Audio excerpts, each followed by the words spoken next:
Good morning, everybody. I guess it's actually afternoon here now, but feels like morning. I'm still in my pajamas and decided I was just going to stay that way today. So I wanted to bring you along with me to do a couple things today. The first thing I'm going to do is going to be in this video. The next thing I'll make a separate video for. But I'm going to make some discard flatbread. And if you don't know what that is, I have a sourdough starter here that I've been feeding and doing things with. I mostly just use the discard to like make pancakes and this flatbread thing that I'm about to show you because I have very unsuccessfully made bread the last few times I've tried. So I'm going to be trying to make bread again. I have a loaf here rising in this bowl currently, getting ready for stretch and folds. I've got a girl that's kind of helping me go along step by step and to try this again. So, but anyway, I transferred most of my leftover starter into a new jar, a bigger jar. It was just time so that I can get this other one cleaned up, and then I'm going to take what's left in this one that I saved and make some sourdough starter flatbread or discard flatbread. So basically all you do is you take your discard and you just dump it in an oiled pan and let it spread out kind of like a pancake batter. And I'm going to be putting some olives in mine, maybe a little rosemary, which I need to go grab. And some Celtic salt. So I'm going to take you over here to the stove. We're going to oil the pan real quick. Now you can use butter or olive oil or whatever you like. It really doesn't matter. So I'm going to use olive oil today just because it's here. So this is the pan I'm using. It is a cast iron skillet that's completely flat.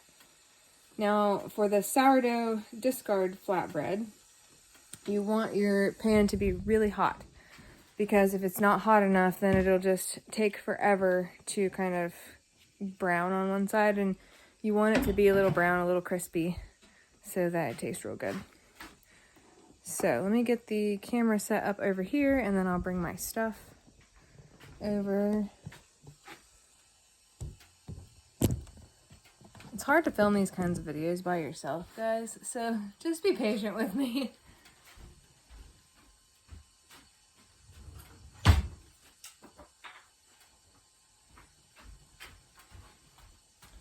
Alright, sorry about my strange lighting too. Alright, so I'm going to get all my stuff ready, opened and ready, because if you don't, then it will not work out very well. Alright, so first thing I'm going to do is spread my oil around, spill some on the stove, you know, because I always make a mess when I do things.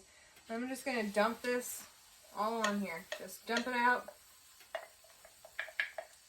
And you can spread it around. There's not very much here, so it's not going to make a very big piece. But I'm just going to spread it around until it's thinned out. Make sure you get everything that you want to get. Okay. So then I'm going to sprinkle my salt. And my rosemary. And some olives. And it cooks fast, so you gotta work fast. Now my olives aren't gonna stick very well because it's cooking so fast. So now I'm gonna go over and grab a spatula because we're gonna need that here in a second. I'm really sorry for my video being bouncy and everywhere. I'm just doing this with one hand, you know. So here's what we got so far. I'm gonna kind of smash these olives down in there a little bit so that they'll stay whenever I go to flip this over. That's just a clump of dough right there. So you can see how it's cooking.